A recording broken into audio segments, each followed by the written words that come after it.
Alors, voici la quatrième animation pour vous expliquer le fonctionnement du moteur Bellini.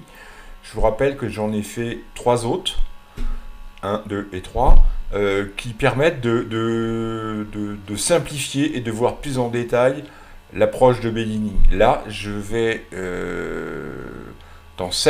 sur cette vidéo, vous expliquer l'ensemble du fonctionnement global. Donc voilà, si, pour ceux qui n'ont pas comment je dirais, une parfaite connaissance du fonctionnement d'un moteur et ce qui s'y passe, regardez les autres, vous aurez plus de détails, step by step, phase par phase, quoi, voilà. Alors, par rapport aux trois vidéos précédentes, voyons ce qu'il y a de différent dans cette approche. On a toujours le rotor qui tourne avec des aimants qui sont fixés sur le rotor et qui ont leur nord à l'extérieur du rotor. On a toujours une bobine principale qui est composée de deux enroulements, un rouge ici qu'on va appeler l'enroulement de puissance, et puis un vert ici qu'on va appeler l'enroulement de gâchette ou de déclenchement. Ça, c'est la première bobine. Le rotor, une première bobine et une deuxième bobine qui elle est composée d'un seul enroulement qui va nous permettre de générer de l'énergie, c'est-à-dire au passage de l'aimant. Je vais le réexpliquer un petit peu plus en détail, mais au passage de l'aimant, on a l'énergie qui se génère et derrière, on a un circuit électronique qui est un peu plus complexe que celui de la vidéo 3, parce que on va voir ce qu'il y a de nouveau dans ce circuit. Alors, qu'est-ce qu'il y a de nouveau dans le circuit de cette vidéo 4 par rapport à la vidéo 3? On voit d'abord qu'il y a deux batteries. Il y a ce qu'on appelle une batterie que j'ai appelée BC, comme batterie de charge, et puis une batterie qui s'appelle BA, qui est ici, que j'appelle batterie d'alimentation. La batterie d'alimentation va alimenter le circuit de puissance du moteur, et la batterie de charge va récupérer comment on va dire,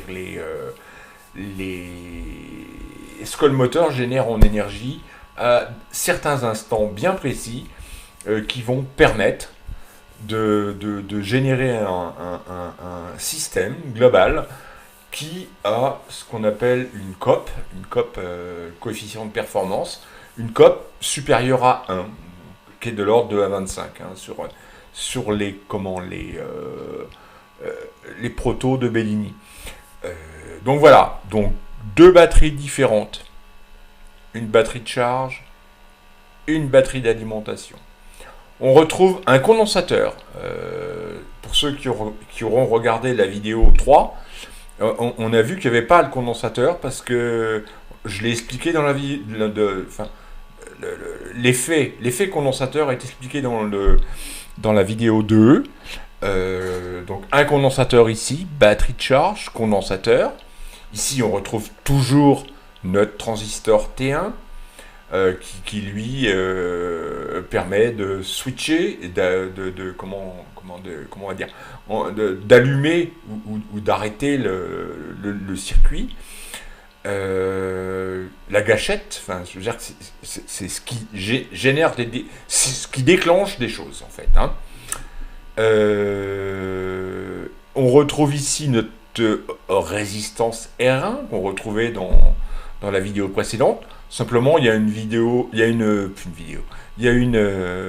résistance R1-1 qui elle est variable. Ça permet de régler le système, c'est-à-dire de régler la valeur de R1 plus R1-1. On va pouvoir l'ajuster pour arriver à un fonctionnement optimal. On a toujours notre diode ici, D1, qui est conductrice à certains moments et qui s'arrête à d'autres.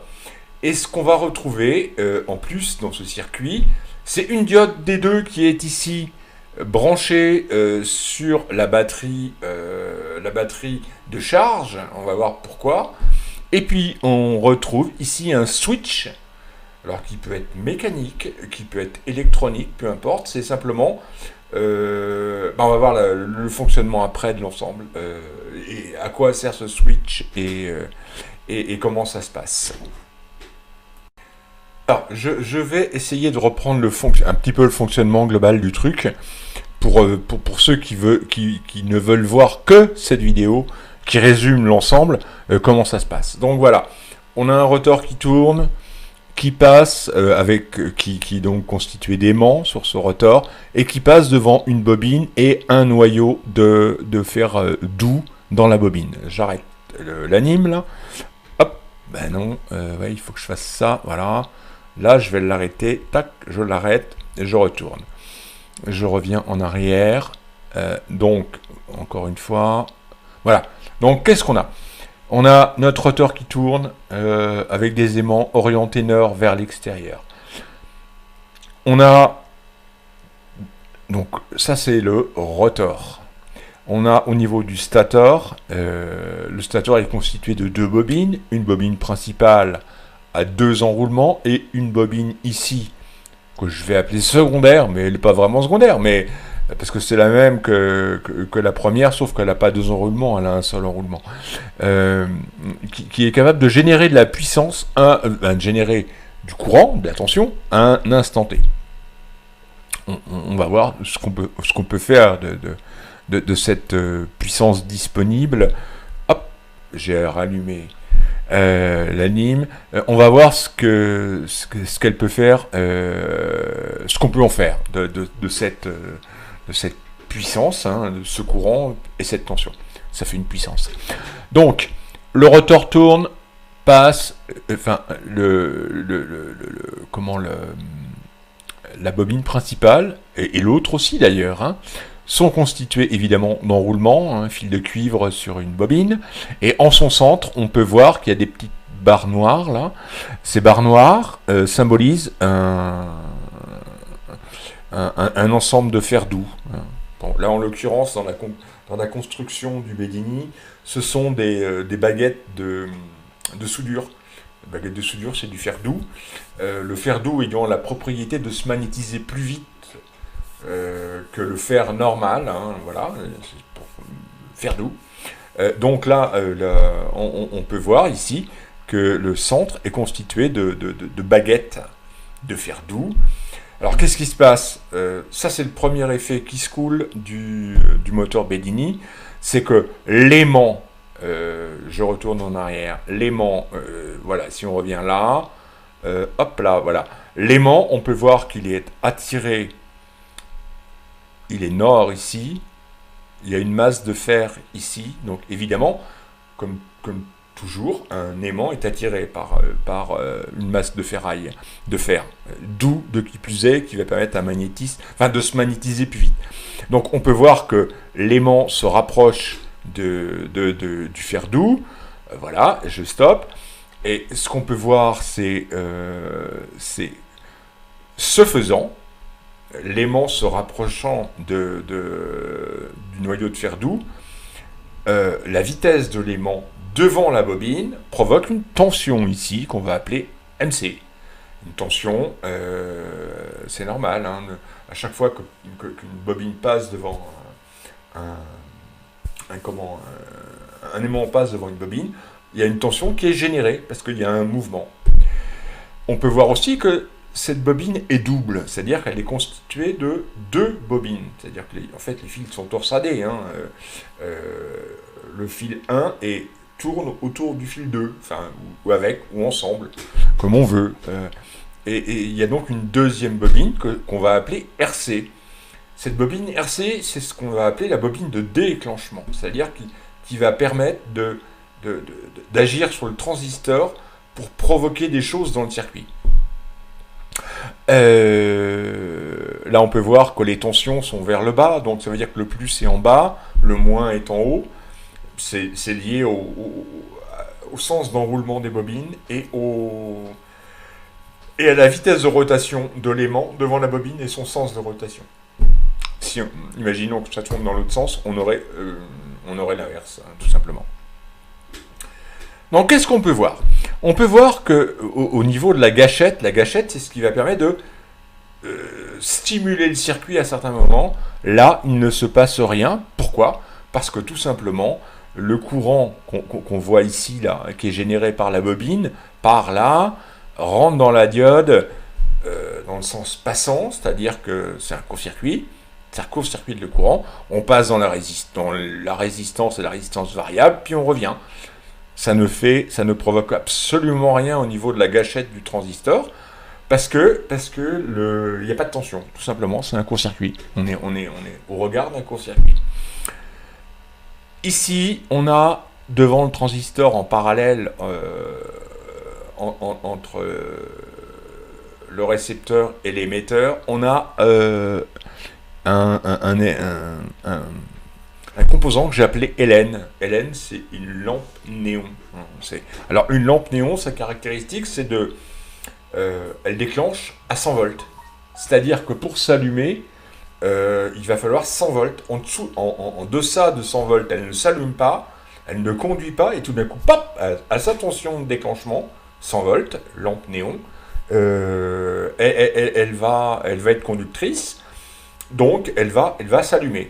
Alors, le but du jeu de cette lampe néon, c'est de protéger le transistor. C'est-à-dire que si on lui appliquait une tension supérieure à 100 volts, la lampe va s'allumer, elle va court-circuiter le collecteur et l'émetteur.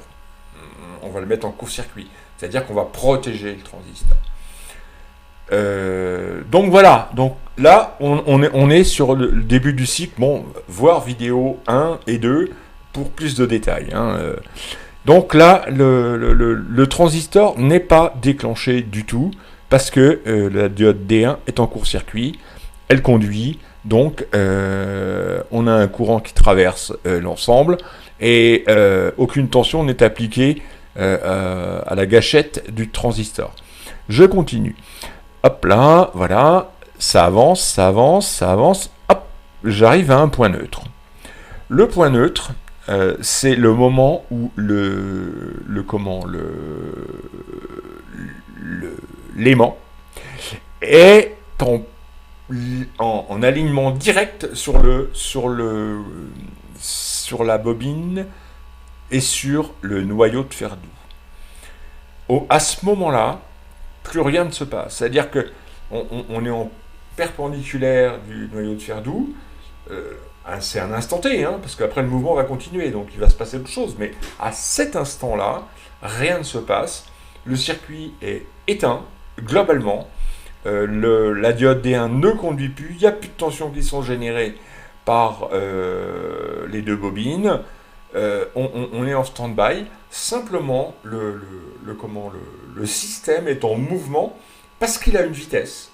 Il a une rotation qu'on lui a initiée à la main ou autre au début. Donc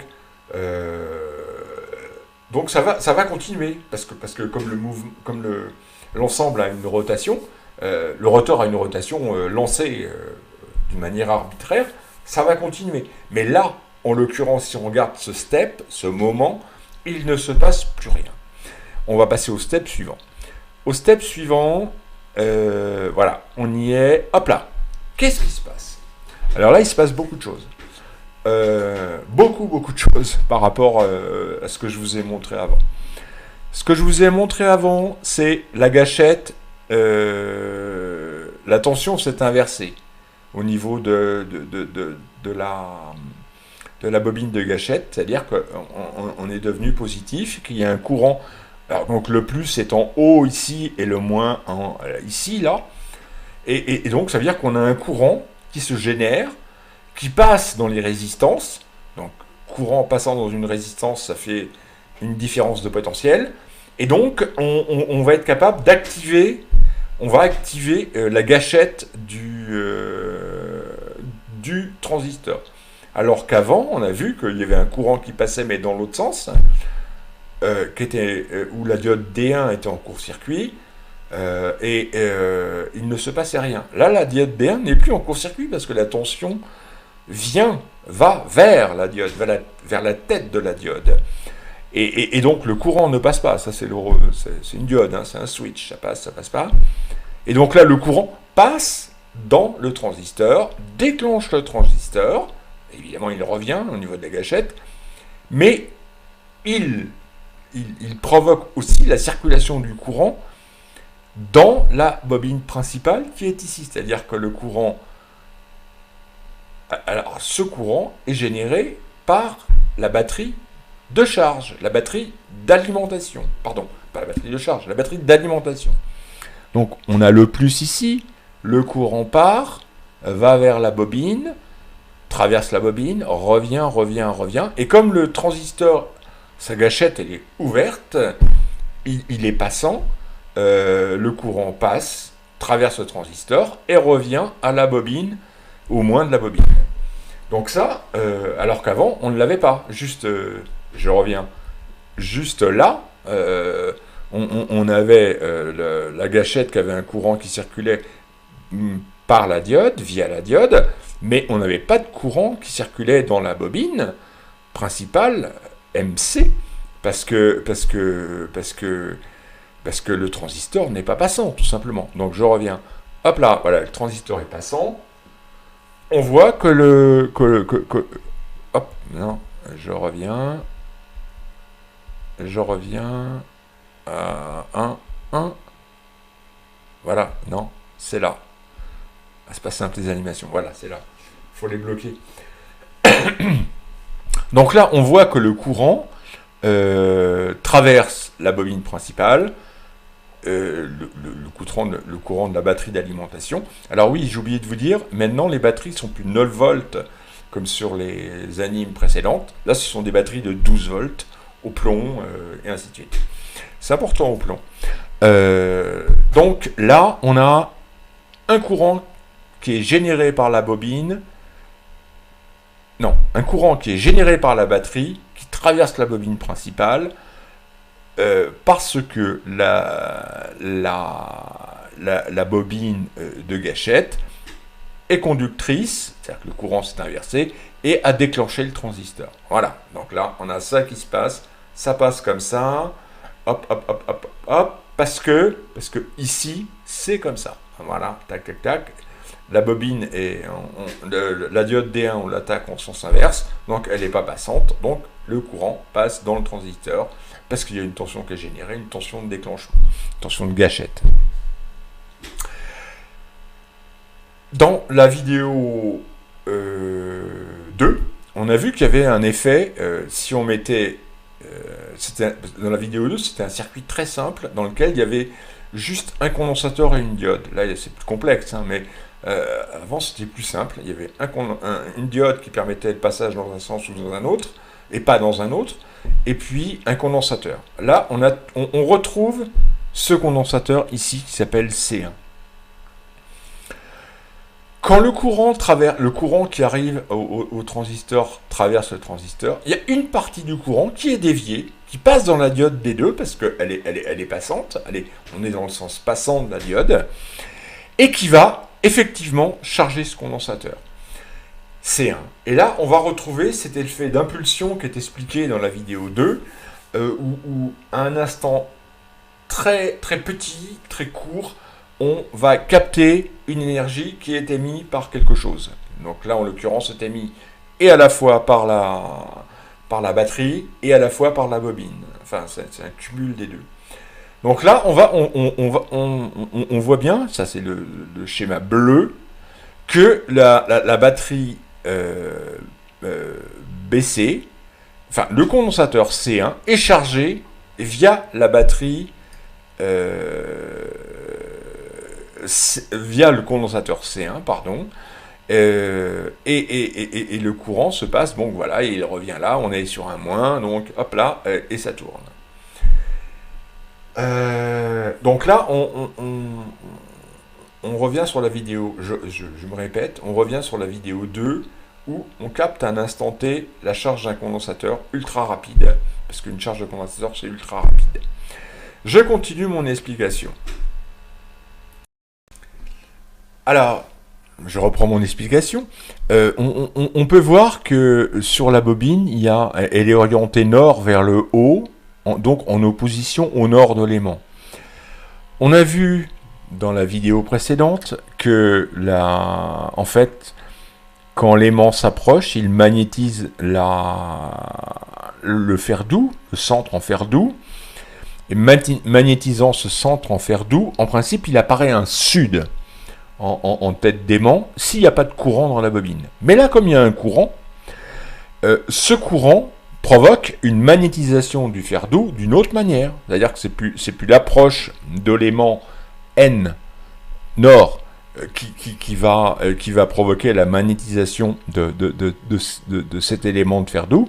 Mais cette fois-ci, c'est le courant qui traverse la bobine qui magnétise le centre de la bobine en fer doux avec un or au-dessus. Qu'est-ce que ça provoque, ça? Vous savez que deux aimants, si on les met en opposition, nord-nord, enfin en pôle opposé, ils se repoussent.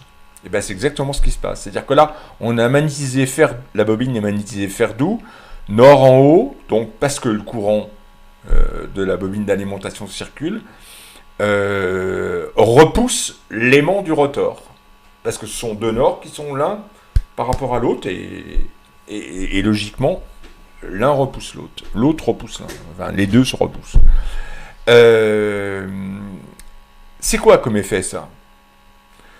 Ça, c'est l'effet, imaginez une roue de vélo, vous la prenez, vous avez retourné votre vélo, vous l'avez mis à l'envers, guidon par terre, et il tient tout seul. Vous prenez la roue avant et vous donnez des petites impulsions, des petits pop, pop, pop, pop sur la roue.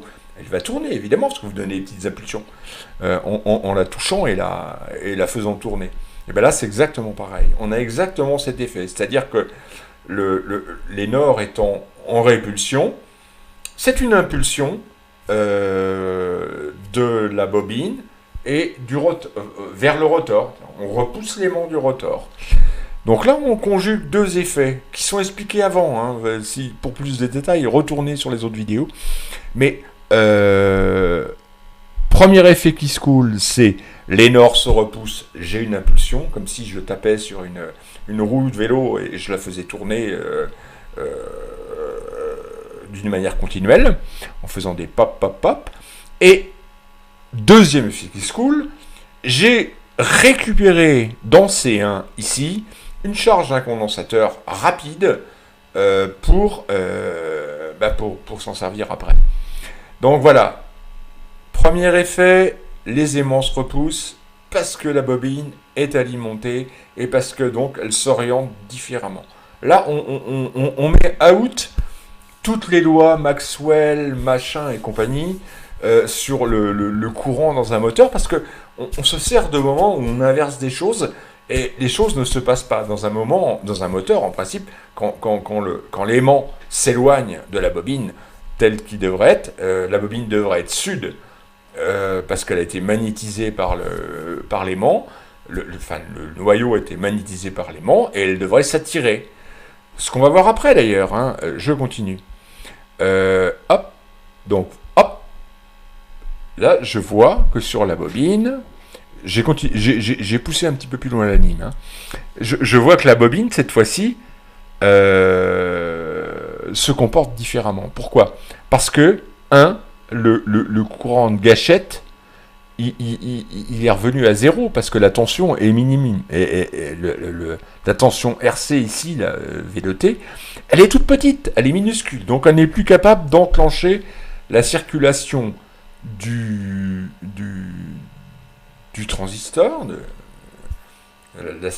la circulation à travers le transistor, parce que le transistor, je le rappelle, c'est un commutateur, ni plus ni moins.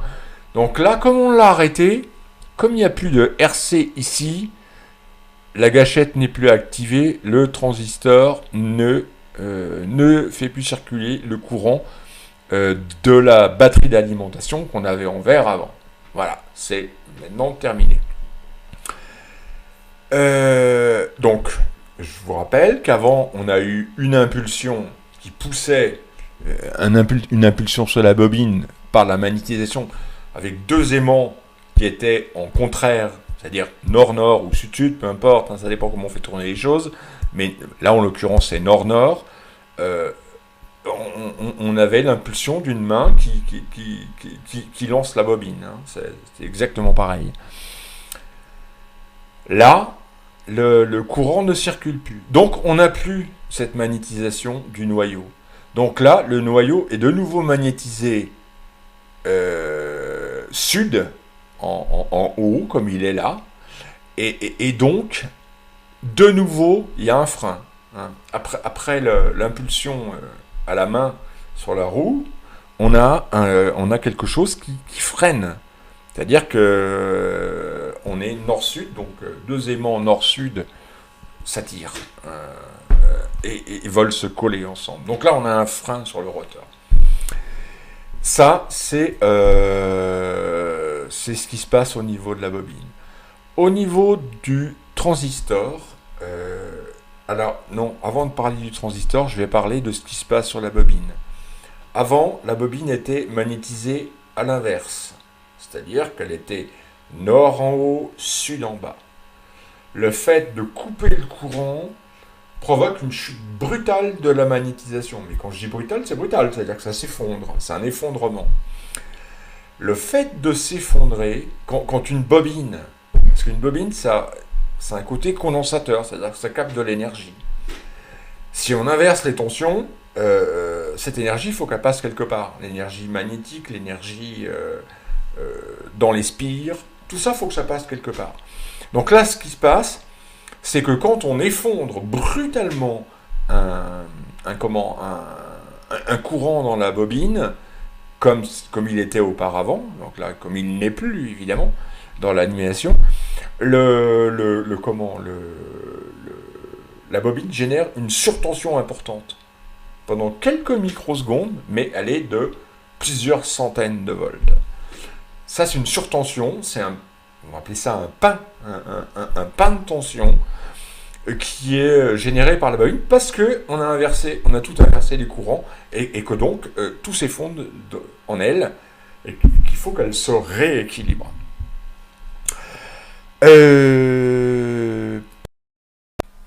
Alors, cette surtension qui s'exprime dans la bobine parce qu'il y a inversion des pôles magnétiques, brutalement, elle est exprimée ici par MC, V de T, avec, on voit ici dans le schéma, un pic de courant, un pic de tension important. Ce pic de tension important, on voit qu'il génère évidemment un courant qui cette fois-ci va dans la batterie d'alimentation.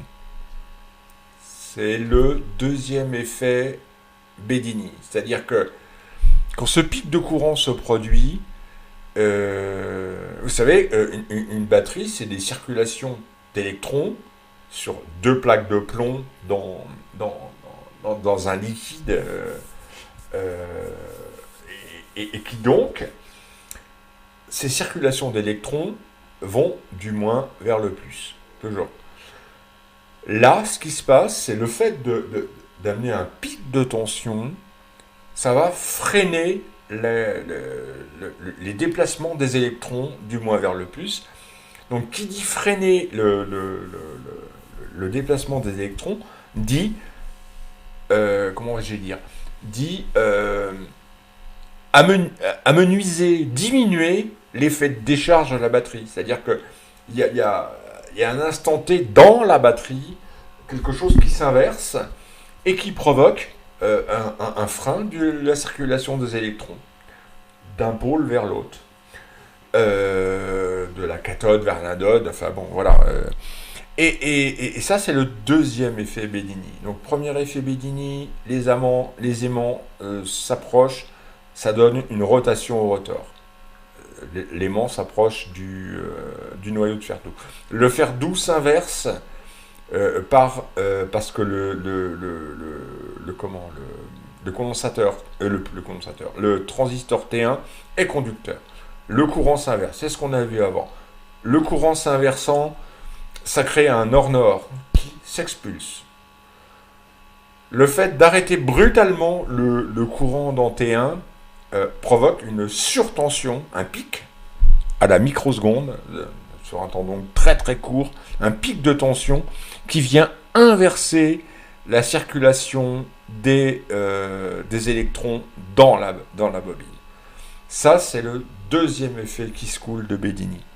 Alors, on peut voir que la petite lampe néon ici est allumée. Ça indique quoi? C'est juste une protection en fait. Hein. Ça veut dire que si le transistor qui est là, on lui applique une tension supérieure à 100 volts, la lampe s'allume et court-circuite, se met en court-circuit. Une fois qu'elle est allumée, elle est en court-circuit. C'est-à-dire qu'on empêche la tension. Donc, en fait, c'est une protection qui protège le transistor de toutes les surtensions possibles et imaginables. Troisième effet Bedini, c'est, on a vu tout à l'heure, enfin juste avant, que dans le cycle, dans le cycle où on récupère,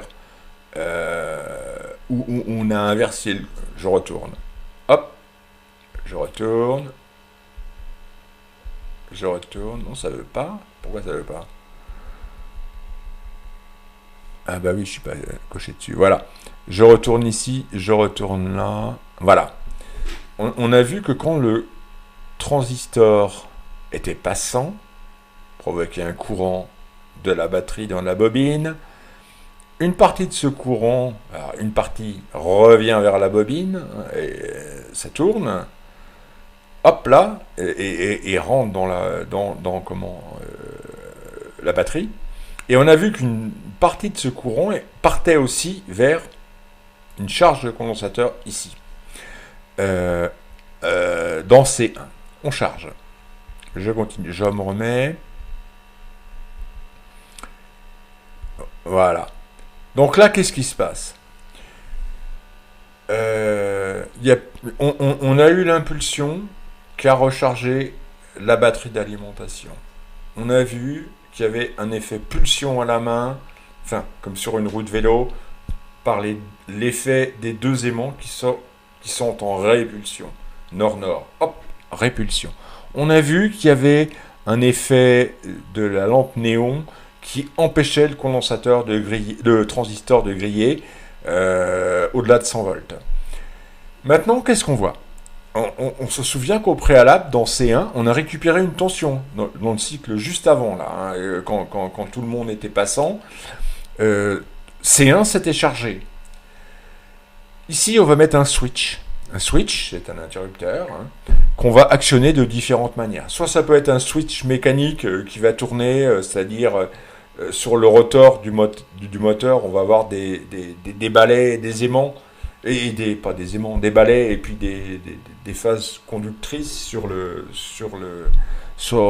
l'axe du rotor, qui vont permettre de faire passer le courant à un certain moment. L'idée étant de décharger C1 s'est chargé dans le cycle d'avant, à accumuler de l'énergie à un instant T. L'idée, c'est de décharger C1 dans la batterie dite de charge. Batterie d'alimentation, batterie de charge. Et ici, on voit que le switch est fermé. Donc, qu'est-ce qui se passe quand un switch est fermé? On a un courant qui va du plus vers le moins, du plus là, et hop, il circule comme ça. Et donc, le condensateur se décharge dans la batterie de charge. C'est le troisième effet Bedini. Je reprends... non, je reprends rien. Je relance la ligne, tout simplement. Et je remets vite quelques mots. Alors, oui. Entre-temps, par rapport à tout ce qui s'est passé sur le circuit principal, on a la bobine d'en haut, ici, là, qui est là, dans lequel l'aimant est passé devant, la tension devient dans un sens passant par rapport à la diode. Donc, la bobine d'en haut est capable à ce moment-là, de générer une énergie liée au mouvement de l'aimant qui passe devant le bobinage.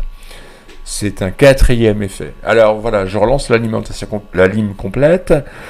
J'ai l'aimant l'aimant qui se rapproche de l'aimant, hop là, ça passe sud, hop là, ça passe nord parce qu'il y a un courant qui traverse. Il y a un mouvement de répulsion.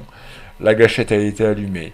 Il y a eu la pulsion dans la batterie. Bah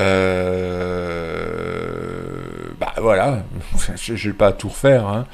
Donc, je reprends le cycle, voilà, hop, tout s'allume, ça charge le condensateur.